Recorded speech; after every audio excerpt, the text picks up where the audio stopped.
Basically, it's a very important theory from where you will get a question in mains mainly, और pre में भी आ जाता है। तो आज हम लोग जो है कुछ इम्पोर्टेंट पर्सनालिटीज़ की भी बात करेंगे और किस तरीके से सिस्टमैटिक तरीके से अंग्रेज़ों ने हमारे देश की इकोनॉमी को तबाह किया, किस तरीके से पैसा लूट कर यहाँ से लेकर गए, किस तरह से उन्होंने जो है हमारे देश के को तबाह करने में कोई मतलब कमी नहीं छोड़ी है सच।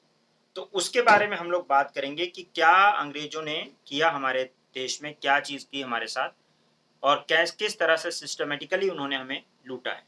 ठीक है, लैंड रेवेन्यू आपने समझ लिया कि लैंड रेवेन्यू कैसे था, क्या चल रहा था उसमें कहानी, वो आपने की समझ में आ गई है।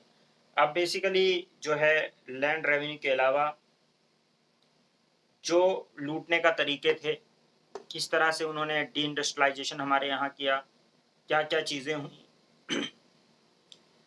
क्या इकोनॉमिक ड्रेन है क्या। अच्छा, ड्रेन क्या होता है? Do you know what is drain? 10th class में आप लोगों ने पढ़ा होगा ब्रेन ड्रेन, सुना है?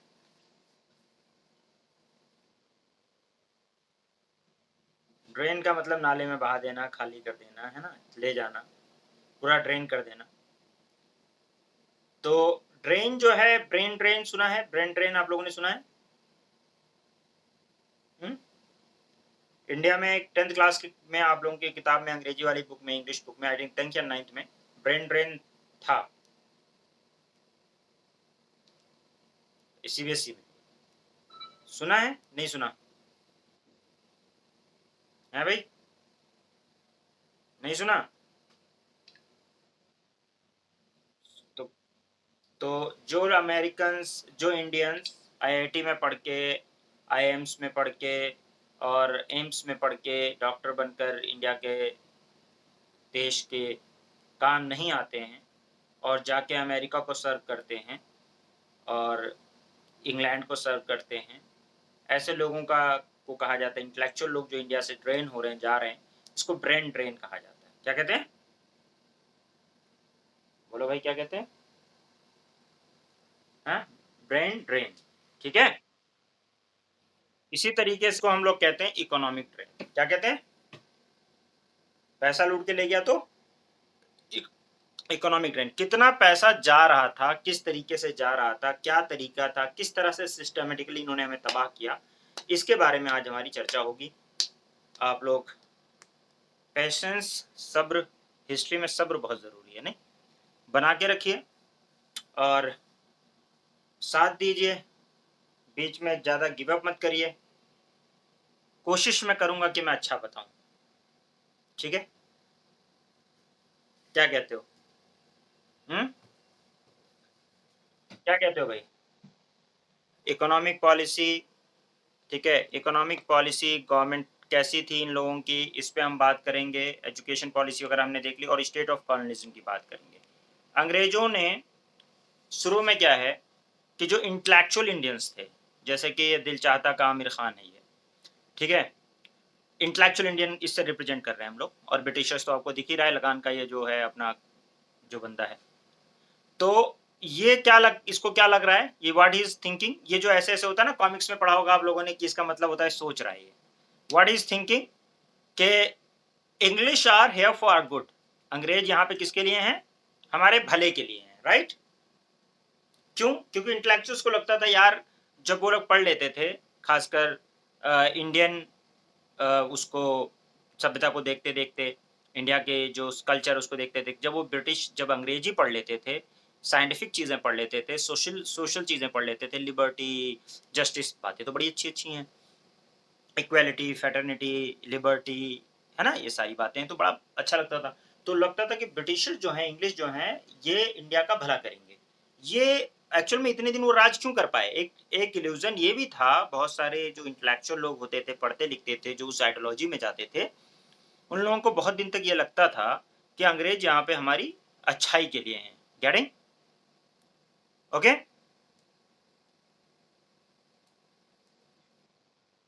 तो उसके बाद में Indian intellectual of the first half of the 19th century had adopted the positive attitude towards the rule. British rules के लिए इनका जो एटीट्यूड था that was a positive attitude, negative attitude नहीं था।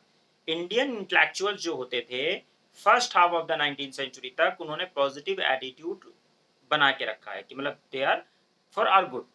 तो अंग्रेज जो थे, ठीक है, the hope of that Britain the most advanced nation, का होप क्या था, क्या सोचते थे कि the hope that they hope that what they hope कि the most advanced nation of the time जो है इंग्लैंड है, इंडस्ट्रियल रिवोल्यूशन वहां पे हुआ है, इतनी इंडस्ट्रीज आगे हैं, वो हमें मॉडर्नाइज करने में they will help us out, scientific development करेंगे। अच्छा, क्या ये गलत सोच रहे हैं क्या लोग हैं? मतलब उस समय जो जितना प्रोस्पेक्टिव वो देख पा रहे हैं उसके हिसाब से तो वो सही सोच रहे हैं ना, ठीक है। उसके बाद में क्या हो रहा है कि अंग्रेजों को लग रहा है ठीक है, लेकिन इनका वेस्टेड इंटरेस्ट हमेशा से कॉमर्शियल इंटरेस्ट था, हमेशा ये पैसा कमाने के लिए आए थे, बिजनेस करने के लिए आए थे और लूटने के लिए एक तरह से आए थे, जहां मौका मिलेगा वहां लूटेंगे, जाहिर सी बात है ना। तो वो उन्होंने सोचा कितना बेवकूफ है ये आदमी, समझ ही नहीं पा रहा, यानी intellectual Indians are not able to understand this thing. In the economic realm, Britain, the emerging industrial giant of the world, was expected to develop India's productive force through the introduction of modern science, technology, capitalist economic organization. The process of disillusionment set in gradually after 1860 as the reality of the social development of India failed to conform to their hope. जब ये हुआ कि इनको लगा कि अच्छे के लिए, लेकिन जब होप उनका देखा उन्होंने कि ऐसा कुछ हो नहीं पा रहा है, वो उनका जो एटीट्यूड है क्लर्क पैदा करने वाला है, वो ऑफिसर पैदा करने वाला नहीं है। उनका जो एटीट्यूड है वो अपने बेनिफिट के बारे में सोचने के लिए है, हमारे बेनिफिट के लिए नहीं है। वो हमें उतना ही डेवलप करना चाहते हैं कि हम उनके क्लर्क बन सकें, उससे ज़्यादा हमारे लिए डेवलपमेंट नहीं करना चाहते हैं, हमें लूट रहे हैं। ये they begin to notice while progress in the new direction were slow and halting, बहुत ही स्लो प्रोग्रेस हो रहा है, ये मतलब वो जिस पेस से होना चाहिए उससे नहीं हो रहा है। तो क्या लगा इसको, क्या लगा, आयला धोखा दिया अंग्रेजों ने, राइट। अब इसको समझ में आ रहा है कि धोखा हो रहा है, गेटिंग है कि नहीं, कुछ बात समझ में आ रही है। पहले जो इंटेलेक्चुअल लोग हैं व्हाट दे आर, पहले जो इंटेलेक्चुअल लोग हैं व्हाट दे आर थिंकिंग कि English are here for good, हमारे अच्छे के लिए अंग्रेज हैं और वो मतलब हमारा डेवलपमेंट करेंगे, क्योंकि इंग्लैंड जो है वो मोस्ट इंडस्ट्रियलाइज्ड कंट्री है, तो उस टाइम की इतनी डेवलप्ड कंट्री है, तो हमारी हेल्प करेगी और हम लोग भी आगे बढ़ेंगे, हमारी गवर्नमेंट है वो। और ये इल्यूजन, अच्छा उसमें वो लोग पढ़ते भी थे इक्वेलिटी, फ्रेटर्निटी और क्या नाम है, रूल ऑफ लॉ, और ये वो सब पढ़ते थे, तो उनको लगता था दे आर फॉर गुड। लेकिन जो प्रैक्टिकल सिचुएशन थी, वो प्रैक्टिकल सिचुएशन कुछ और ही थी। वहाँ पे वो लोग वो चीज़ें जो वो कहते थे वो सिर्फ़ इंग्लैंड में प्रैक्टिस करते थे। इंडिया में उस इक्वालिटी का उसका कोई मतलब नहीं है, यहाँ तो डिस्क्रिमिनेशन करते थे। वो धीरे-धीरे बात समझ में आने लगी, स्लो एंड हाल्टिंग, तो उनको लगा कि यार ये तो धोखा दे रहे हैं हमें, हमारा ये जो इल्यूज़न जो था, हम जो मतलब जिस इल्यूज़न में जी रहे थे, ये तो कुछ गड़बड़ है। तो इससे क्या हुआ कि the image of the British rule began to take a darker hue and they began to probe deeper into the reality British rule and its impact on India. अब कुछ लोगों को लगा कि दया कुछ तो गड़बड़ है, सीआईडी वाला कुछ तो गड़बड़ है, ये they are not what they are saying, they are not doing what they are saying, वो चीज नहीं कर रहे हैं जो कह रहे हैं। इसका मतलब ये है कि कुछ तो गड़बड़ है, इनकी इंटरेस्ट, वेस्टेड इंटरेस्ट कुछ और है, वो हमें बेवकूफ बना रहे हैं। फाइनली धीरे धीरे समझ में आने लगा, ब्रिटिश रूल इंडिया के अंदर, देखो ब्रिटिश रूल इंडिया के अंदर ट्रांसफॉर्म, इकोनॉमी को ट्रांसफॉर्म कर रहा है, लेकिन वो कैसे, कौन से डायरेक्शन में जा रहा है, इसको लोगों ने पढ़ना, कॉलोनियल इकोनॉमी को पढ़ना शुरू किया लोगों ने। स्ट्रक्चर ऑपरेशन इंडियन इकोनॉमी का कैसे है, ये लोगों ने पढ़ना से क्या डिटरमाइन, ब्रिटिश इकोनॉमीज को पढ़ा, उससे कंपेयर किया कि ये ब्रिटिश इकोनॉमी के इंटरेस्ट में है कि इंडिया के इंटरेस्ट में है। अब ये थोड़ा डीपर डिग कर रहे हैं, समझ रहने की कोशिश कर रहे हैं। तो अब इस इम्पैक्ट को जो कॉलोनाइजेशन है या कॉलोनिज्म है, कॉलोनियलिज्म है, ये जो कॉलोनी हमें बनाई इन्होंने, इससे इन्होंने हमारे साथ कैसे कैसे इन्होंने गड़बड़ किया, कैसे हमें लूटा और कैसे हमें जो है एक सोने की चिड़िया से इन्होंने हमें जो है एकदम नंगा फकीर बना दिया।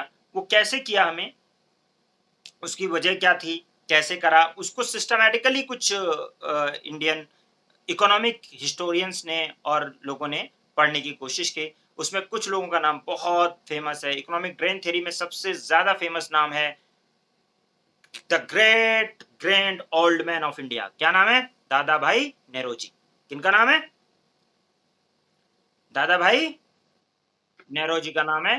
दादा भाई नेरोजी जो हैं वो बहुत ही इम्पोर्टेंट, बहुत ही माने जाने और बहुत ही रिस्पेक्टफुल तरीके से जिनका नाम लिया जाता है। दो he was the Parsi one, Parsi, लेकिन उन्होंने काफ़ी काम इंडिया में, मतलब इंग्लैंड में भी रहकर और इंडिया में भी रहकर उन्होंने काफ़ी सारे काम किए हैं। कुछ लोगों के नाम हिस्ट्री में अमर हैं, जैसे कि राजा राम मोहन रॉय का नाम अमर है, जैसे कि गांधी जी का नाम अमर है। वैसे ही फिरोज शाह मेहता हैं, गोपाल कृष्ण गोखले हैं, दादा भाई नेरोजी हैं, बदरुद्दीन तैयब जी हैं।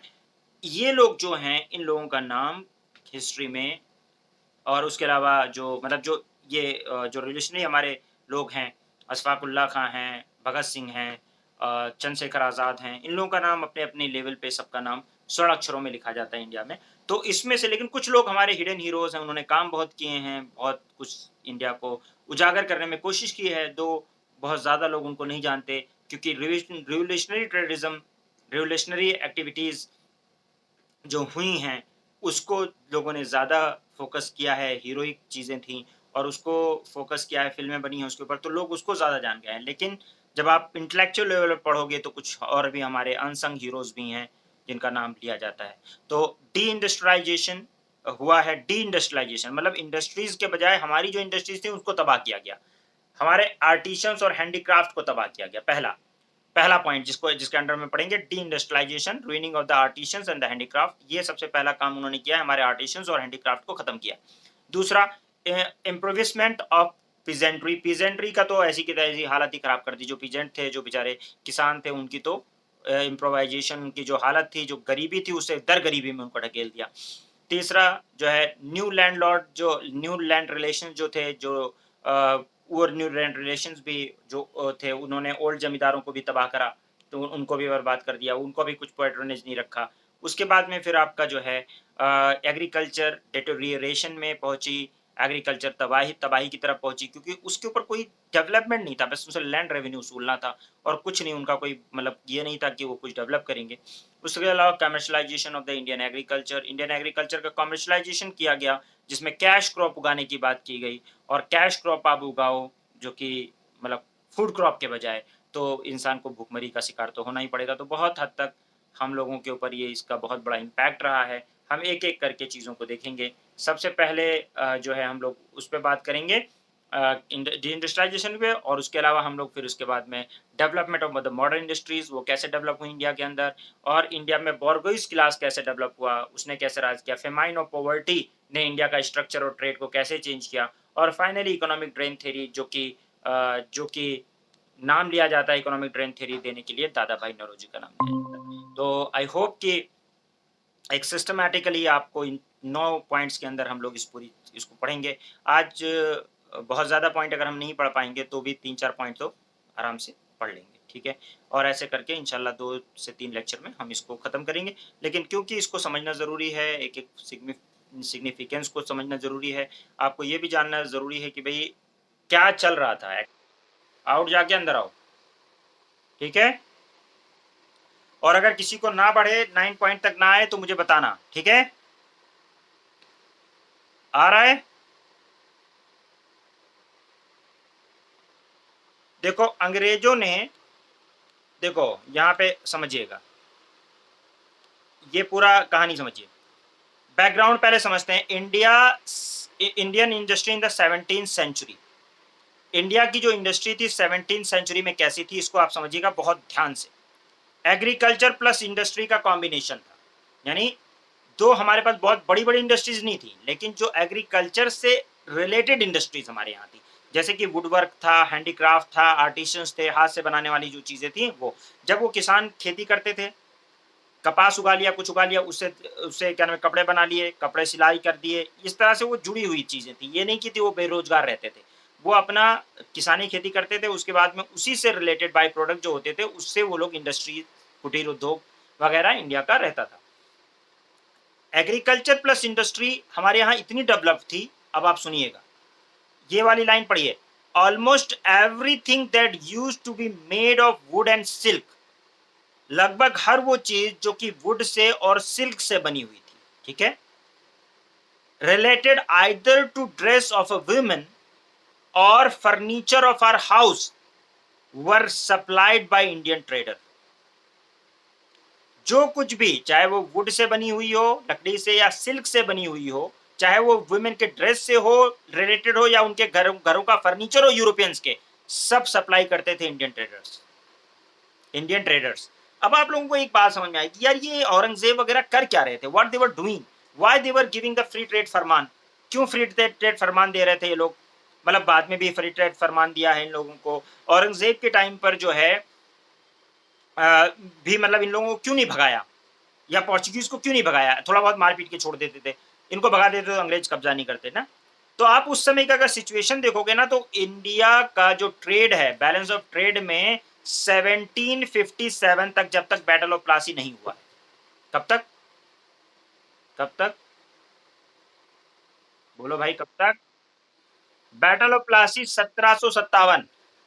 अंग्रेज कब आए हैं, अंग्रेज कब आए हैं, 1600 सेंचुरी, 1600 में। पोर्चुगीज कब आए हैं, 1498। 1498 से लेकर, यानी 1500 मान लो, 1500 से लेकर 250 साल का पीरियड है 1757, और 150 साल का पीरियड है अंग्रेजों का। इतना टाइम तक याद रखिएगा, बैलेंस ऑफ ट्रेड बेनिफिट में था इंडिया के। अगर आप बैलेंस ऑफ पेमेंट पढ़ेंगे, जब आप पढ़ेंगे, क्या नाम है, इकोनॉमी पढ़ते हैं आप लोग, तो आप बैलेंस ऑफ पेमेंट पढ़ते हैं, नदीम ने पढ़ा, याद है नदीम। तो इंडिया पॉजिटिव में था, यानी इंडिया के फेवर में था, यानी इंडिया की कमाई अच्छी खासी हो रही थी। इनके वहां पे ये लोग फर्नीचर वगैरह ले जाते थे, सिल्क ले जाते थे, वुड ले जाते थे, हमारे यहाँ से फिनिश वुड लेके जाते थे, और वो अमेरिका के अमेरिका कह रहा हूँ, यूरोप के हर घर में, इवन बता दो रहा है, हर घर में, आवर हाउसेस, ठीक है, were supplied Indian trade, Indian trader ही सप्लाई करते थे, यानी इंडिया काफी बेनिफिट में था, इसलिए इनको फ्री ट्रेड फरमान दिया जाता था, समझ रहे हो, फायदे में रहते थे, वो लोग भी अपना कमाते थे, लेकिन इंडिया का चीज, जैसे आज हमारे हर घर में चाइना है ना, हर चीज चाइना की, कोई भी ऐसी चीज नहीं होगी जो जो जो चाइना मैन्युफैक्चर ना हो, कब्जा कर रखा है चाइना ने, ठीक है। उसी तरह इंडिया ने पूरी मार्केट को कैप्चर कर रखा था, खासकर वुड और सिल्क में, फर्नीचर में, आर्टिशंस में, इतना जबरदस्त था।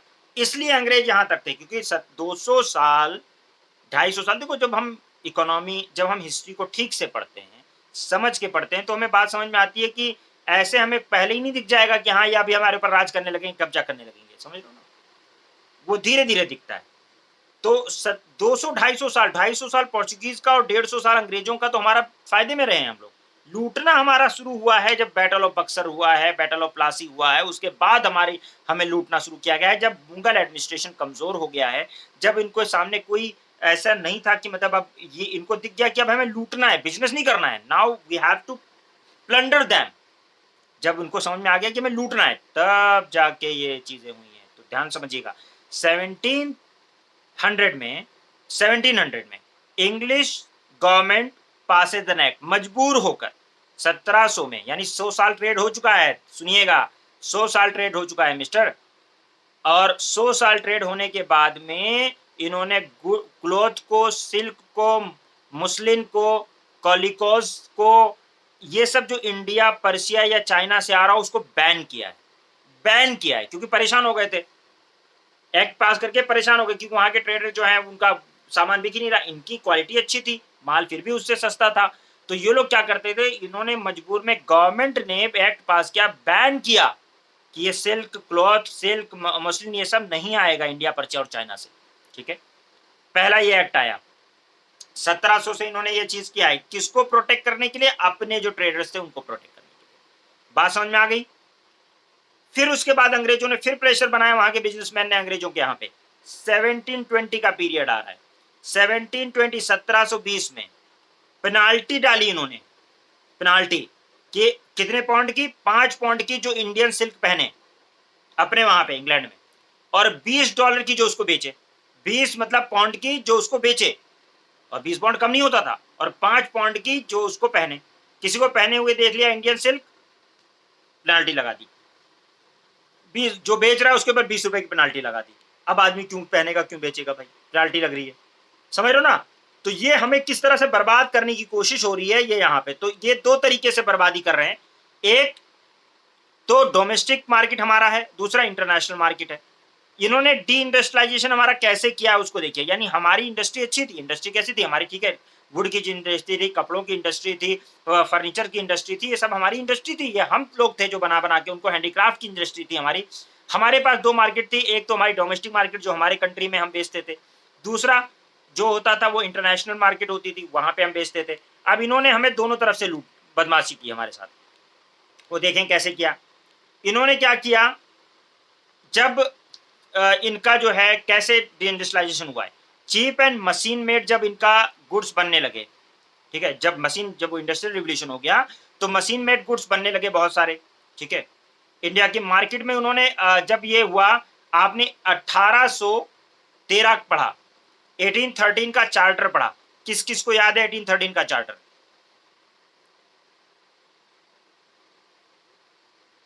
बोलो, याद है? Charter act of 1813।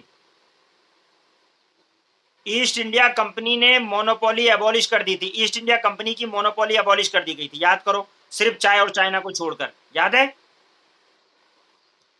क्यों? क्योंकि इंग्लैंड के अंदर वहां की मार्केट में दुनिया भर का इंडस्ट्री, वहां इंडस्ट्रीज डेवलप हो गई थी और दुनिया भर की वहां पे चीजें बन रही थी। इंडिया मतलब चीप प्रोडक्ट्स, चीप गुड्स बन रहे थे, जैसे चाइना में बन रहे हैं ना दुनिया भर का, ले जाओ थ्रू आउट प्राइस पे। तो इस तरह से वहां पे इंडस्ट्रीज हो गई। तो एक आदमी जो इतने मान लो 10 दिन में कपड़ा बुनता है, वो फैक्ट्री में धाए धाए धाए धाए बुन रहा है कपड़े, ठीक है। अब दुनिया भर का मशीन से बनने वाली सस्ती, ठीक है, गुड्स जो है वो इतनी ज्यादा हो गई। अब उसको कहाँ डंप किया जाए, कहाँ ले जाया जाए, बेचा जाए, तो उनको मार्केट चाहिए था। वहां पे प्रेशर बनाया गया, 1813 के चार्टर लेकर आया गया। उसके अंदर अंग्रेजों ने यह किया कि ईस्ट इंडिया कंपनी अकेले ट्रेड नहीं करेगी, और जो कंपनीज बना रही हैं वो भी इंडिया में अलाउ की जाएंगी, वो भी अपना बिजनेस लेकर आएंगी। और चाय और चाइना को छोड़कर बाकी सबसे मोनोपोली, मोनोपोली का मतलब होता है, आप लोग जानते होंगे मोनोपोली। मोनोपोली जिन लोग नहीं जानते हो जान ले कि एक प्लेयर हो सिर्फ। मोनोपोली मतलब एक खिलाड़ी, एक बंदा है, वही सारा बिजनेस कर रहा है, उसको कहते हैं मोनोपोली, ठीक है। एक बंदा है, उसकी ही सारा वर्चस्व है, वही एक ही सेलर हो जिस मार्केट में, उसको मोनोपोली कहा जाता है। तो यहाँ पे ईस्ट इंडिया कंपनी की मोनोपोली थी, उसको एबॉलिश की गई, खत्म की गई, ठीक है। उसके बाद में क्या होता है यहाँ पे 1813 के एक्ट में, तो यहाँ पे जितनी और कंपनीज थी, जैसे मान लीजिए हमारे रिलायंस जो है, वो मान लीजिए किसी कंट्री में, अफ्रीका की किसी कंट्री में जाके बिजनेस कर रही है, अकेले रिलायंस कर रही है। लेकिन हमारे यहाँ रिलायंस, और मान लीजिए वो जो है शूज बेच रही है, मान लेते हैं शूज बेच रही है। अब हमारा टाटा भी शूज बना रहा है, बाटा भी शूज बना रहा है, ये भी वो भी, मान लो बहुत 50 कंपनी शूज बना रही है, लेकिन सिर्फ मोनोपोली किसकी है वहां पे? एक पर्टिकुलर कंट्री अफ्रीका की, उसमें सिर्फ बेच कौन सकता है? सिर्फ ईस्ट इंडिया कंपनी। तो एक लिमिटेड क्वांटिटी बेचेगा। जब 50 कंपनियां होंगी तो अपनी सारी क्वांटिटी लेकर जाएंगी बेचने के लिए। तो क्या हुआ कि जब उन्होंने अलाउ कर दिया, मोनोपोली खत्म कर दी, तो जितनी कंपनी से सब अपना अपना प्रोडक्ट लेकर इंडिया में पहुंच गई, ठीक है। समझ में आ गई बात? तो वो इतना फ्लॉटिंग हो गई, एकदम फ्लड आ गया एक तरह से, मतलब पूरे इंडियन मार्केट में फ्लड आ गया, ठीक है। और इन्होंने वन वे फ्री ट्रेड कर दिया ब्रिटिश गुड्स का, वहां पे उनको वन वे फ्री ट्रेड कर दिया, मतलब यूनिलेटरल फ्री ट्रेड पॉलिसी। बहुत ही गंदी पॉलिसी है, लेकिन आप सुनिए क्या है यूनिलेटरल। उधर से कोई सामान आ रहा है, कोई फ्री ट्रेड, मतलब कोई टैक्स नहीं लगेगा। इंडिया का सामान उधर जाएगा, टैक्स लगेगा। अब बताइए कितनी बुरी बात है। हमारा सामान उधर जा रहा है 100 रुपए का, वो उस पर टैक्स लगा के 200 रुपए में मार्केट में दे रहे हैं। जाहिर सी बात है 100 रुपए का सामान कोई 200 रुपए में टैक्स देकर क्यों खरीदेगा, ठीक है। और वहां का सामान 100 रुपए का है, उस पर मतलब 100 रुपए का है, और उस पर कोई टैक्स अगर नहीं है तो 100 रुपए में है। अब वही सामान जब 100 रुपए में आदमी को मिल रहा है, यहाँ पे इंडियंस को भी, इंडिया में भी वो गुड्स जो है उस पर टैक्स लगा दे रहे हैं। हमारे गुड्स पे मान लो टैक्स लगा दिया, उनके गुड्स पे कोई टैक्स नहीं है, तो 100 रुपए का आएगा तो, और हमारे पास 100 रुपए टैक्स लगा दिया, तो 200 रुपए का हमारा कोई सामान क्यों खरीदेगा 100 रुपए का? तो इस तरह से इन्होंने बदमाशी की, यूनिलेटरल ट्रेड, फ्री ट्रेड किया, एक तरफा फ्री ट्रेड किया, दोनों तरफ की जबकि होना चाहिए। अगर फ्री ट्रेड उधर से था तो हमारे गुड्स को भी फ्री ट्रेड देना चाहिए, उधर जाए। एक तो इतने उनके चीप प्रोडक्ट बन रहे हैं, यानी हम 100 रुपए हमारी कॉस्ट लग रही है, तो उनकी मशीन मेड है तो 50 रुपए से भी कम लग रही है, 20 रुपए की कॉस्ट लग रही है, प्लस उनको फ्री ट्रेड दे रहे हो, और हमारे यहाँ का जो गुड्स है उस पर आप टैक्स भी लगा रहे हो, तो कैसे होगा काम? तो यूनिलेटरल फ्री ट्रेड पॉलिसी जो इनकी थी, इसने बहुत तबाही मचाई। इसमें रिसोर्स भी हमारे यहाँ से रिसोर्स भी ले जाते थे, कच्चा माल भी ले जाते थे, आयरन लेके जाते थे, स्टील बना के बेचते थे वहाँ से। इसी तरीके से वहाँ से क्या नाम है वो लेके जाते थे, क कोट कॉटन लेके जाते थे वहाँ से, कपड़े बना के बेचते थे। तो मार्केट भी हम थे, रिसोर्स भी हम थे, एक्सप्लॉइटेशन भी हमारा ही था और हमारे प्रोडक्ट वहाँ पे बिकेंगे तो उस पे टैक्स लगेगा। तो आप समझ रहे हैं, तो हमारे हमारे इंडस्ट्रीज़ कहाँ जाएँगे? हमारे जो लोग हैं वो बेचारे कहाँ जाएँगे? इन्होंने 1820 तक आते-आते यूरोपियन मार्केट जो है वर्चुअली इंडियन एक्सपोर्ट के लिए क्लोज कर दिया। 1820 में आते-आते इन्होंने क्या किया, आफ्टर 1820 जब मोनोपोली उन्होंने कर दी वहाँ पे, उसके बाद धीरे-धीरे करके इन्होंने क्या किया कि वर्चुअली देखा जाए, वैसे तो क्लोज नहीं थी, लेकिन वर्चुअली देखा जाए तो हमारे इंडियन प्रोडक्ट अब वहाँ पे कहाँ जाएँगे? वहाँ पे एक तो बैन लगा रखा है उन्होंने, कोई भी लगा रहा है, कोई भी अगर खरीद रहा है तो उसके ऊपर मतलब फाइन लगा रहे हैं। दूसरी डबल मतलब हमारे यहाँ के प्रोडक्ट पे डब टैक्स भी लगा दे रहे हैं, तो वहाँ पे इतना महँगा है कि वहाँ के भी लोग नहीं खरीद रहे। हमारे यहाँ पे भी उनकी चीज़ें इतनी सस्ती हैं कि आराम से आदमी खरीद रहा है। तो ये सारी चीज़ें हो गई। 1820 के अंदर European market virtually Indian export के लिए क्लोज हो गया। न्यूली इंट्रोड्यूस जो रेलवे नेटवर्क था, जो नया मतलब नेटवर्क बनाया उन्होंने, यूरोपियन प्रोडक्ट को हर remotest corner of the country में इन्होंने पहुंचा दिया। सबसे मतलब रिमोटेस्ट कॉर्नर, जितनी भी मतलब रेलवे ने इसमें बड़ा काम किया है। मतलब इंडिया को यूरोपियन प्रोडक्ट आते थे, लैंड होते थे और पूरे इंडिया में सप्लाई करने में जो है सबसे ज्यादा रेलवे ने काम किया। तो Indian product were found to be more and more difficult to penetrate the European market. यानी इंडियन प्रोडक्ट जो थे उनको यूरोपियन मार्केट में घुसना सबसे मुश्किल हो गया। क्यों मुश्किल हो गया? भाई दुनिया भर का टैक्स है, फिर हमारा कॉस्ट भी, ऑपरेशन कॉस्ट भी ज्यादा है। वहाँ पे मशीन से बन रहा है, हमारे यहाँ हाथ से लोग बना रहे हैं, हमारे यहाँ टाइम लगता है वहाँ पे। वो है दो अलग बात है कि हमारे यहाँ पे अच्छा वहाँ पे मशीन भी इम्प्रूव हो रही है तो क्वालिटी भी इम्प्रूव हो रही है। वो सारी वजह है, तो इस वजह से इंडियन जो प्रोडक्ट है अब तो ये डिफिकल्ट, बहुत डिफिकल्ट हो गया पेनिट्रेट करना। ऊपर से वहाँ पे कोई साथ भी नहीं दे रहा है कि हर जगह इंडिया का प्रोडक्ट पहुँचाया जाए। Loss of the traditional livelihood were accompanied by the process of industrialisation in India. तो यहाँ पे क्या हुआ कि धीरे धीरे ट्रेडिशनल जो लाइवलीहुड थी, लोग जो आर्टिसंस थे उन्होंने अपना धीरे धीरे सारा खोना शुरू कर दिया इसकी वजह से। इंडस्ट्रियलाइजेशन के बाद जो हमारी इंडस्ट्री थी, जो हमारी आर्टिसन इंडस्ट्री थी, अल्टीमेटली उसको क्या करना पड़ेगा, जब चलेगा ही नहीं तो क्लोज करना पड़ेगा। एंड फाइनली ये क्लोज हो गया, लोग बेरोजगार हो गए। Indian artisan and handicraft were already feeling the crunch due to the loss of patronage. पहले ही जो प्रिंस वगैरह होते थे, राजा लोग होते थे, वो जो आर्टिशियंस होते थे, जो कुछ कलाकारी वगैरह करते थे, तो उनको पैट्रोनेज देते थे, पैसा सैसा देते थे। प्रिंस लोगों की हालत खुद ही खराब थी। सब्सिडी लाइन्स वगैरह के बाद तो उनकी वैसी कहानी खराब थी, नोबेलिटी पूरी तबाह हो गई थी। उन लोगों के पास खुद ही परेशान थे, तो वो इन लोगों को क्या पैट्रोनेज देंगे? ठीक है, तो वो पहले ही क्रंच फील कर रहे थे, पहले ही उनका कोई मतलब ऊपर उनको कोई देखने वाला नहीं था। दूसरा अब क्या हुआ, अब वो जो है न्यू जो उसके अलावा जो अब जो न्यू इन्फ्लुएंस जो वेस्टर्न टेस्ट वगैरह, अच्छा वेस्ट ये जो थे न्यू जो प्रिंसेस वगैरह थे, इन लोगों को भी कुछ खास मतलब यूरोपियन टेस्ट उनको पढ़ा लिखा के उनको भी क्या नाम है इंडिया यूरोपियन टेस्ट मिल चुका था।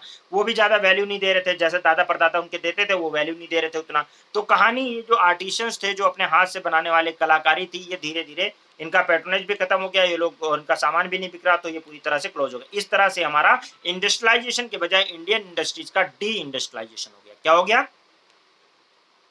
D industrialisation. क्या हुआ भाई?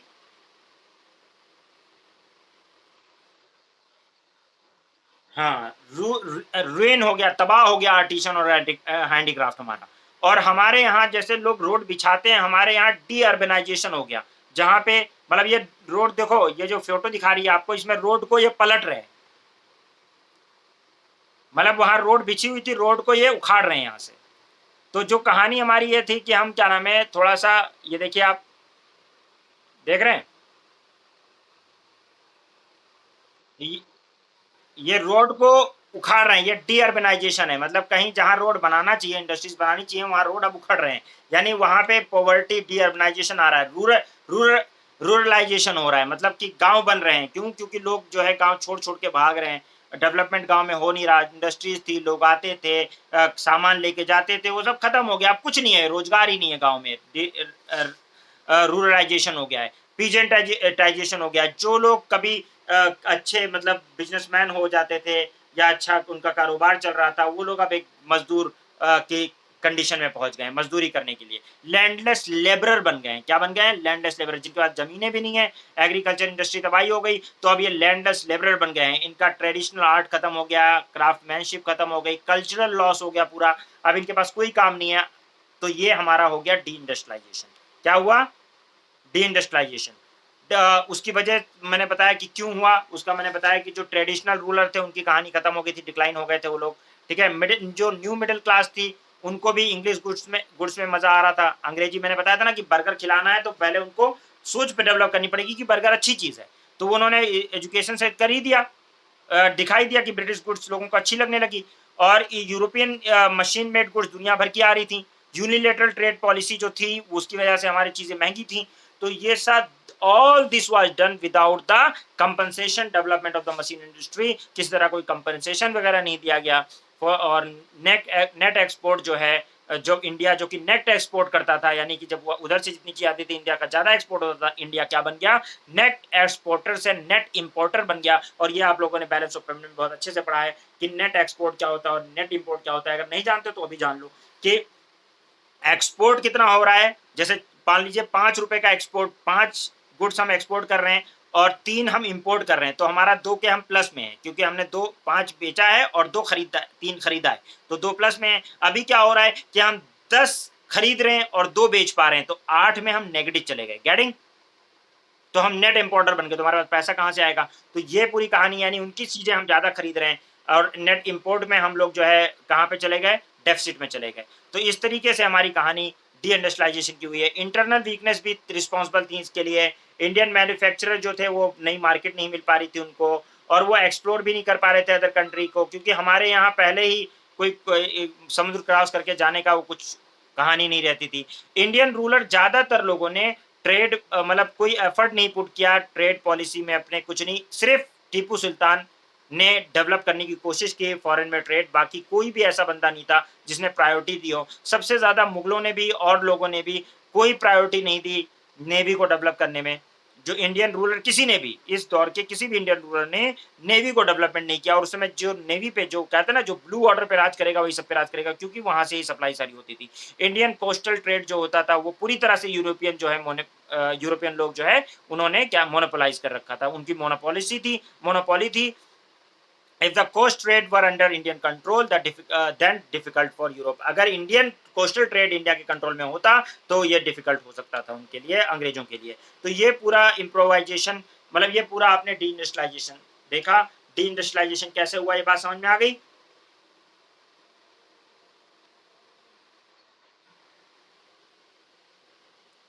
है भाई, आवाज आ रही है।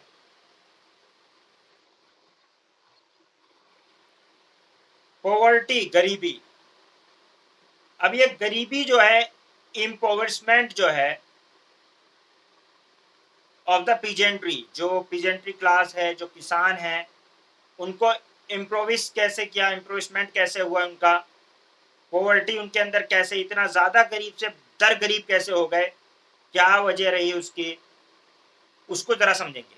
डी इंडस्ट्रियलाइजेशन कैसे हुआ वो आपने समझ लिया कि इन लोगों ने अपने जो प्रोडक्ट थे यूरोपियन, उन पे तो टैक्स लगाया नहीं, हमारे ऊपर टैक्स लगाए। अपनी चीज मशीन में गुड्स यहाँ पे बेची, अपने यहाँ पे फाइन लगाया हमारी प्रोडक्ट को उसमें। रेलवे ने इनका साथ दिया हर नूक एंड कॉर्नर में पहुंचाने में उनके प्रोडक्ट्स को। हमारे यहाँ आर्टिशियंस को, हैंडीक्राफ्ट को इन्होंने पूरी तरह से दबा करवा दिया। ये बात आपके समझ में आ गई होगी, इतना तो समझ गए होंगे आप लोग। अब क्या होता है कि हमारे जो पीजेंट्स थे, जो बेचारे मतलब वो हो गए थे, खेती किसानी में कुछ बचा है या नहीं बचा, कहते हैं खेती किसानी में कुछ बचा है कि नहीं बचा, कुछ है करने के लिए, उनको कैसे और गरीब बनाया, कैसे उनका इम्प्रोवाइजेशन हुआ, किस तरीके से इम्प्रोविसमेंट हुआ, तो ये कैसे वो दर गरीब हो गए, उस पर हम बात करने जा रहे हैं। आई होप कि पीछे वाली सारी बात सबको समझ में आ गई है। हैंड अप, जिन जिनको समझ में आई है अपने हैंड्स मुझे बता दो। आ गई है समझ में? चलो हैंड अप नहीं करो, दिख नहीं रहा है मुझे, वैसे ही बता दो आवाज से। वॉइस वोट, ए और ने।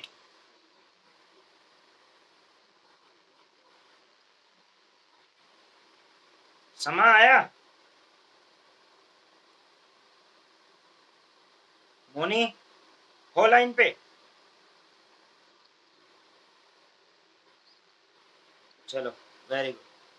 अरे तुमको समझा ले जाऊं ना मैं, सबसे मुश्किल होता है अपनी वाइफ को समझाना। ठीक है। चलो, ठीक है। Impoverishment of the peasantry. चलें, तो गवर्नमेंट, देखिए government only interested in the maximisation of the rent. Government का सिर्फ इंटरेस्ट क्या था कि ज्यादा ज्यादा लगान लगाओ, टैक्स लगाओ, ठीक है भाई। सबसे मुश्किल सबसे ज्यादा क्या था, maximisation of the rent. Government का सिर्फ इंटरेस्ट क्या था कि रेंट मैक्सिमाइज करो।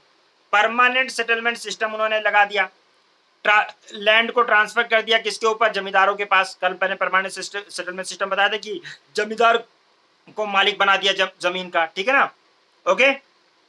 अब इसमें टेनेंट्स को वैसी इनसिक्योरिटी थी कि उनका ट्रेडिशनल जो लैंड राइट है वही सारा खत्म हो गया, उनका मालिक तो जो हो गया जमींदार, जिसको चाहे उसको ट्रांसफर कर दे, जिसको चाहे उसको दे दे। जमींदार जो है उनका उनको भी zamindar resorted to the summary eviction. Summary eviction का मतलब क्या है कि वो इलीगल ड्यूज तो होती, ठीक है, वो मांगते थे कि भाई ये इतना इतना पैसा दो, इतना पैसा दो, इतना टैक्स दो, इतना टैक्स दो, नहीं करते तो जमीन खाली करो। अगर इतना नहीं दे पा रहे हो लगान तो जमीन खाली करो। इलीगल ये लोग भी करना शुरू किया, इसीलिए तो जमींदारों को विलन दिखाया जाता था, ये इन्होंने करना शुरू किया, ठीक है भाई। तो यहाँ पे मनी लैंडर के ट्रैप में आ गया, ठीक है। जमींदार या मनी लैंडर दोनों मिलकर जो है अल्टीमेटली जो है बेचारा जो है मनी लैंडर के हाथ, गवर्नमेंट, जमींदार और मनी लैंडर तीनों मिलकर किसको सता रहे हैं, किसको सता रहे हैं, पीजेंट को, गरीब बेचारे किसान को, मजदूर को। ये बोल रहा है मुझे तुम्हें दुगना लगान देना पड़ेगा, दुगना लगान देना पड़ेगा, है। इसको बोल रहा है मैं तेरी जमीन छीन लूंगा, है। और वो बोल रहा है मनी लैंडर, देखो ये क्या क्या बोल रहे हैं, देखो ये कह रहा है कि दुगना लगान देना पड़ेगा, सुन रहे हो। ये बंदा कह रहा है कि बेगारी करवाऊंगा, नहीं तो जमीन छीन लूंगा, बेगारी करवाऊंगा, 24 घंटे काम करना पड़ेगा, जमींदार कह रहा है, ठीक है। कह रहा है पैसा तो मिलेगा साहब, लेकिन 50% इंटरेस्ट चार्ज होगा, 50% इंटरेस्ट, सोचिए आप, ठीक है। और अब ये किसान क्या करे, क्या बोल रहा है, अब मैं क्या करूं बताओ। पीजेंट्स की हालत खराब हुई कि नहीं हुई, दिख रहा है आपको।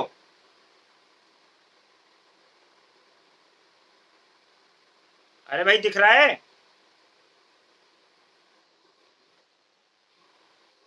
आवाज आ रही है।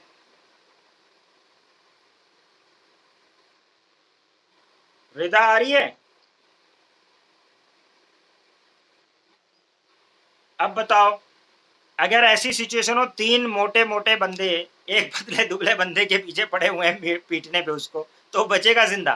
कह रहा है, ये बोल रहा है दुगना लगान देना पड़ेगा, ये कह रहा है 24 घंटे काम करो, ये कह रहा है मैं क्या नाम है 50% इंटरेस्ट लूंगा तब होगा। जिएगा कैसे आदमी। तो ये है कहानी जिससे इन्होंने खराब की है, तबाह किया है। Over burden peasant approach to the money lender, जब उसको बर्डन हो जाता था तो हो जाता था मनी लैंडर। मनी लैंडर जो है अल्टीमेटली जो है क्या करता था, उसे बोलता था कि मुझे ज्यादा इंटरेस्ट देगा तब दूंगा पैसा, तो अल्टीमेटली इससे पैसा लेता था। यानी 1 रुपया ले लिया तो 1.5 रुपया उसको देने का है, अब उसका कहाँ से वो देगा, और वो दुगना लगान उधर मांग रहा है। ऐसी की तैसी हो गई बेचारी पीजेंट्स की, ठीक है ना। तो कुल मिलाकर ये समझ में आया कि किस तरीके से इन्होंने पीजेंट्स को तबाह किया है, समझ में आ गया। तीनों ने मिलकर मारा है, अकेले नहीं मरा बेचारा, है, ओके। वो कह रहे हैं ना कि क्या नाम है 3 दिन जब पोस्टमार्टम किया तो क्या नाम है पेट में एक भी दाना नहीं है अनाज का, और कुछ लोग कह रहे हैं कुछ खा के मर गया है। तो वही कहानी, इतनी गरीबी है कि लोगों के पास खाने के लिए नहीं है, ठीक है। तो ये कहानी, और ये तबाह करने वाले ये लोग हैं। कितना जुल्म किया है इन लोगों ने इस बेचारे गरीब किसान के ऊपर, है कि नहीं भाई। अब वो आमिर खान गरीब किसान नहीं है, वो रिप्रेजेंट कर रहा है, तुम लोग सोच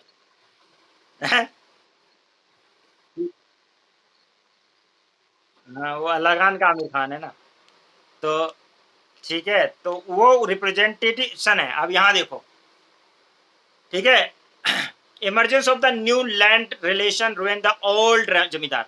लैंड इन बंगाल जो है वो नए लोगों के हाथ में दे दिया गया, आपको पता है वो करके क्या ऑक्शन वगैरह करके। नए जो जमींदार थे वो लैंड तो ग्रैब कर लेते थे, लेकिन अपना रहते थे शहरों में, उनको कोई मतलब ही नहीं था यहाँ। उनको तो जाम से जाम पीना है, दारू पीना है, मस्त रहना है, और उनको क्या नाम है अपना देख घूमना घामना है। उनको ये किसानों की हालत से कोई मतलब नहीं है। वो अपना शहरों में रह रहे हैं, किसानों से लगान वसूलने जाते हैं, पीट पाट के उनको लगान वसूलते हैं, उनसे कोई मतलब नहीं है। तो उनको जब जमीन से कोई मतलब ही नहीं है, ठीक है, तो उनको कंडीशन कैसे इंप्रूव होगी। कल्टीवेटर्स को सीड कहाँ से मिलेगा, उनको पानी कहाँ से देंगे, वो क्या नाम है कैसे खेती करेंगे। तो cultivators had neither means nor incentive to invest in the agriculture. उनके पास तो भाई ना पैसा था, ना ही वो इन्वेस्ट कर सकते थे कल्टीवेटर्स। जमींदार जो थे वो गांव में रहते ही नहीं थे, उनको कोई इंटरेस्ट ही नहीं था एग्रीकल्चर में। उनको तो क्या था, शीशे से शीशा टकराए, जाम पिया जाए। देख रहे हो, देख रहे हो, ये अपना नशे में डूबे हुए हैं, देवदास बने हुए हैं है। और उसके बाद में आ, इनका अंग्रेजों का तो मजे में है लाइफ, उनको तो कोई मसला ही नहीं है। उनको तो चाहे जमींदार देगा लाके पैसा, नहीं तो किसान देगा, नहीं तो जमींदार देगा, उसको तो उसके तो मजा है, उसको कोई दिक्कत नहीं। तो ये स्टेग्नेशन और हमारी एग्रीकल्चर डिटेरियोरेट हो गई। क्यों? ना इरिगेशन के लिए पैसा है, ना कई नई सीड्स के लिए पैसा है, कुछ नहीं है। तबाही मची हुई है, अंग्रेज मजे में है, शीशे से शीशा ये टकरा रहे हैं एकदम, अपना कोई मतलब नहीं है, अपना पड़े हुए दारू पी रहे हैं। और अंग्रेज है कह रहा है खेती का, वो बेचारा किसान है, वो कह रहा है मुझे तो खेती करनी है लेकिन पैसा नहीं है, करूं कैसे? तो इस तरह से स्टेग्नेशन हुआ, इस तरह से फ्रेगमेंटेशन हुआ, इस तरह से तबाही हुई। किसकी? एग्रीकल्चर की। हमारे यहाँ की खेती कैसे तबाह हुई वो हमने देखा। Commercialisation of the Indian agriculture. उसके अलावा फिर अंग्रेजों ने जो थोड़ी बहुत कमी थी उसको भी क्या करा, अंग्रेजों ने कहा कि देखो ठीक है, कॉमर्शलाइजेशन कर दिया इंडियन एग्रीकल्चर का। उन्होंने कहा अंग्रेजों ने कि मतलब एग्रीकल्चर हमारे यहाँ वे ऑफ लाइफ हुआ करता था। मतलब लोग किसान खेती करते थे, उसके बाद अपना जो भी काम करना होता था करते थे, तो ये वे ऑफ लाइफ था। इसको इन्होंने बिजनेस बना दिया, ठीक है, कॉमर्शियल कंसिडरेशन लेकर आए। इन्होंने कहा क्रॉप जो है वो खाने वाली क्रॉप नहीं ग्रो करो, ऐसी क्रॉप ग्रो जो हम सेल करें नेशनल और इंटरनेशनल मार्केट में, यानी कैश क्रॉप ग्रो करो, कॉमर्शलाइजेशन करो, जो बिकता है उसको ग्रो करो। अब कैश क्रॉप ग्रो करने का मतलब है cotton, jute, groundnut, oilseed, sugarcane, tobacco, ये पैदा करो ताकि हम इससे पैसा कमाएं। Food grain. अब जब आप फूड ग्रेन नहीं पैदा करोगे, खाने की जरूरत है, तो खाना ही महंगा हो जाएगा आपके लिए, तो आप खाना ही नहीं खरीद पाओगे, है कि नहीं? जिसको तो वो लेके चले जाएंगे, जो जो आप कपास वपास पैदा करोगे वो भी अगर हो जाए, तो जूट पैदा करोगे इसको तो ले जाके वो अपना टैक्स वैक्स में काट लेंगे। जितना आपके पास थोड़ा बहुत पैसा आएगा उससे अनाज इतना महंगा हो जाएगा, खाना में महंगा हो जाएगा, आप खाना नहीं खरीद पाओगे, क्योंकि पैदा हो जाता था, खा लेते थे उतना रख के, ठीक है। प्लांटेशन सेक्टर जब डेवलप हुआ, टी, कॉफी, रबर, इंडिगो, तो इसको मजबूर किया गया कि इसको उगाओ, फूड क्रॉप के बजाय इसको उगाओ, क्योंकि हमें इसको बेचना है। अब ये लोग ये इसको जुगा रहे हैं। अगर ये कहते हैं हम नहीं उगाएंगे इंडिगो तो भी पैसा दो, मतलब ना उगाने की भी पैसा दो। उगा रहे हो, जैसे एक चीज समझ आती है ना कि मैं क्या नाम है बिजनेस कर रहा हूँ, कमा रहा हूँ, 10 रुपए कमा रहा हूँ, तुम 2 रुपए ले लो, 5 रुपए ले लो, समझ में आता है। मैं नहीं कमा रहा हूँ, मैं नहीं उगा रहा हूं तो भी पैसा देना पड़ेगा। आप देखेंगे इंडिगो रिवोल्यूशन हुआ है, उसमें नहीं उगाने का भी पैसा देना पड़ेगा। ये कहानी है, अगर आपने मना किया क्रॉप उगाने के लिए तो आपको उसके बदले में उतना पैसा देना पड़ेगा। अब कैश क्रॉप का पैसा कौन दे पाएगा? आप सोचिए कि फूड क्रॉप ग्रेन जो है वो थोड़ा सस्ता होता है, ठीक है, लेकिन फूड ग्रेन इसलिए उगाना है कि अपना पेट भरना है, लोगों को थोड़ा बहुत ही बचेगा। फूड ग्रेन कम हो गया तो कहाँ जाएंगे? तो वो कह रहे हैं कि अगर फूड ग्रेन नहीं, अगर आप कैश क्रॉप, जूट, कॉटन ये सब नहीं उगाओगे तो उतना आपको पैसा देना पड़ेगा। अब वो कैसे भरपाई करेगा? पूरा ही अगर अपना अनाज दे देगा तो भी वो भरपाई नहीं हो पाएगी। इस तरह से इसको फोर्स किया गया कॉमर्शलाइजेशन का एग्रीकल्चर के लिए, ठीक है। second half of the 19th century that the modern machine based industry start coming up in India। और जब इंडिया के अंदर जो है सेकेंड फेज में क्या हुआ कि मशीन जो आनी शुरू हुई, स्टार्ट हुई, इंडिया में मशीनें भी आनी शुरू हुई। First cotton textile mill setup की गई 1853 के अंदर बॉम्बे में, ठीक है, बाई क्या नाम है कासव जी नाना भॉय ने इसको स्टार्ट किया।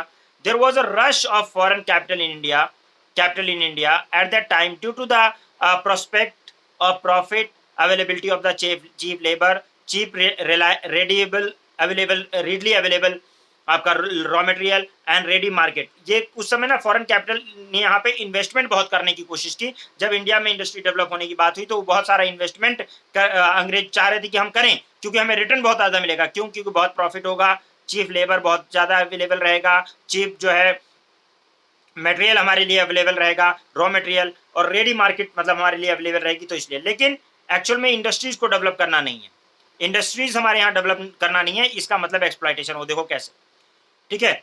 एक पैटर्न बनाया इन्होंने कि core and heavy industries, power generation, ये सब नेग्लेक्ट रहेगा, ठीक है, कुछ ही एरियाज में होगा, बाकी मतलब जो यहाँ का बेनिफिट कर सकते हैं ऐसी चीजों को नहीं करेंगे।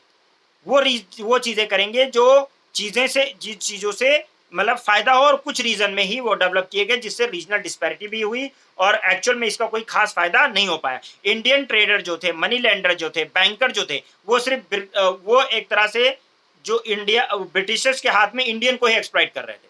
ठीक है, वो अंग्रेजों की स्कीम में जो फिट हो रहे थे, कॉलोनियल स्कीम में फिट हो रहे थे, वही लोग बढ़ रहे थे। ये जैसे ये क्या होता था, बैंकर जो थे वो किसको, मनी लेंडर को पैसा देता था। मनी लेंडर ज्यादा से ज्यादा इंटरेस्ट पे उनको पैसा देता था इंडियंस को। और ये जो लोग थे थोड़ा सा जो मतलब ये थे इंडियन ट्रेडर्स थे, वो क्या बेच रहे हैं, ये देखो जैसे ये बेच रहा है ना, जो ब्रिटिश गुड इंपोर्टेड गुड है उनको बेच रहे हैं, यानी मार्केट में इंडियन गुड्स को नहीं बेच रहे, ब्रिटिश गुड को बेच रहे हैं। और वो इंडियन ट्रेडर भी जो है ब्रिटिश गुड को बना के बेच रहे हैं, या मतलब ला के बेच रहे हैं, इंपोर्टेड गुड को बेच रहे हैं, जिससे अंग्रेजों को ही फायदा हो रहा है। ठीक है, और ये इंडियन ट्रेडर को पैसा दे रहे हैं जो ब्रिटिश गुड्स को बेच रहा है, या तो फिर मनी लेंडर को पैसा दे रहा है जो कि पैसा मतलब जो पैसा जो है हाई रेट इंटरेस्ट रेट पे दे रहा है। ठीक है, तो यानी वो बैंकों से पैसा ले रहा है, वो बैंकों से डायरेक्ट आप कहोगे कि क्यों पैसा नहीं ले रहे अंग्रेज इंडियंस, तो बैंक अंग्रेज दे ही नहीं रहा पैसा उनको, उन दुनिया भर के नॉर्म्स लगा लिए कि तुम वापस कैसे करोगे, तुम ये करोगे, तुम वो करोगे, तो वो मनी लेंडर को पैसा दे रहा है, वो ट्रेडर्स को बिजनेस पैसा दे रहा है जो कि यूरोपियन गुड्स को ही बढ़ावा दे रहे हैं। इंडियन ट्रेडर, मनी लेंडर और बैंकर जो कि ब्रिटिश स्कीम में फिट थे, उन्हीं लोगों का मतलब डेवलपमेंट हो रहा है, नहीं तो बाकी सब एक्सप्लॉइट हो रहे, वो इंडियंस को ही एक्सप्लॉइट कर रहे हैं। Indian money lender provide the loan to the hard pressed agriculturist and thus facilitate the state collection of the revenue. Indian trader carry the imported British product to the remotest corner of India, मतलब हर एक corner में, यानी कौवापुर बाजार में भी British good को भेजने का काम इंडियन ट्रेडर कर रहे हैं। ठीक है ना, इस तरह से मतलब चीजें हो रही हैं जो ब्रिटिश है। और उसके अलावा क्या है, इंडिजिनस बैंकर्स, इंडिजिनस जो बैंकर्स हैं वो भी क्या कर रहे हैं, वो भी हेल्प किसको कर रहे हैं, इसके डिस्ट्रीब्यूशन में वगैरह में हेल्प कर रहे हैं, वो भी लैंड आपको पैसा नहीं दे रहे। इससे क्या होगा फाइनली, इससे क्या होगा, रेगुलर फेमाइन आएगा।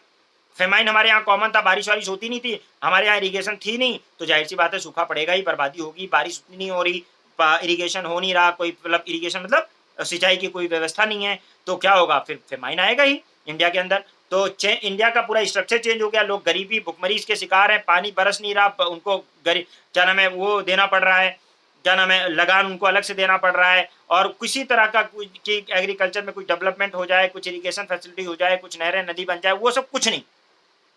तो इसका रिजल्ट क्या होगा, पॉवर्टी, गरीबी, एक्सट्रीम पॉवर्टी। और इसकी वजह से बड़े बड़े फेमाइन है 1850 से लेकर, इस पॉलिसी की वजह से 1850 से लेकर 1900 तक लगभग 2.8 करोड़ लोग फेमाइन से मारे गए। 2.8 करोड़, सोचो 2 से 3 करोड़ लोग, अगर एटम बम मार दोगे तो इतने लोग नहीं मरेंगे यार। सोचो जितने फेमाइन से 2.8 करोड़ लोग जो है वो मारे गए हैं इससे। तो आज हमने ये पूरा मतलब देखा कि इंडिया को कैसे सिस्टमेटिकली इन्होंने तबाह किया है वन वे और अदर, जिसको हमने समझने की कोशिश की। और यही नहीं कि इन्होंने इंडियन इंडस्ट्री को तबाह किया, डीअर्बनाइजेशन किया, क्लोनाइजेशन किया, इम्प्रोविसमेंट किया, पिजेंट्री का को तबाह किया, और फेमाइन और पॉवर्टी रिजल्ट में आई, लोग गरीब, इतने गरीब नहीं हुए।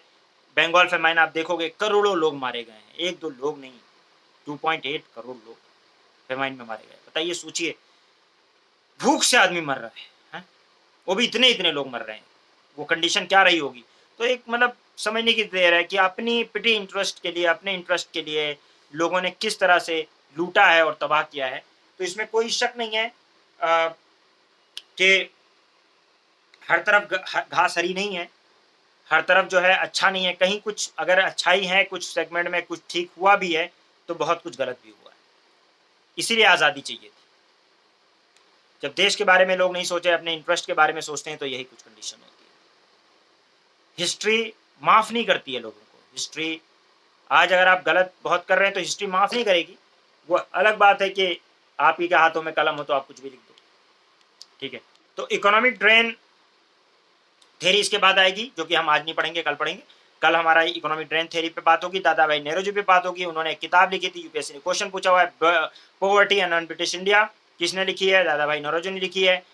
दादा भाई नौरोजी जो हैं वो बहुत ही इंपॉर्टेंट, बहुत famous great grand old man of India कहे जाते हैं। कैसे ड्रेन हुआ, क्या हुआ, किस तरह से उन्होंने सिस्टमेट लगाया, जिसके बारे में हम इंशाल्लाह नेक्स्ट क्लास में बात करेंगे। आज के लिए इतना ही काफ़ी है। क्या कहते हो, नहीं काफ़ी है? हैं? लगभग हमने सारे सेगमेंट डिस्कस कर लिए हैं, आपको मैंने बता दिए हैं। आई होप कि आपको समझ में आया होगा और कल इंशाअल्लाह इससे आगे की हम बात करेंगे, आपकी और अंडरस्टैंडिंग डेवलप होगी। थोड़ा-सा पढ़िएगा, 1-2 बार स्लाइड्स को पढ़िएगा ध्यान से और आपको अच्छे से समझ में आएगा। आई होप कि समझ में आया होगा। आया भई?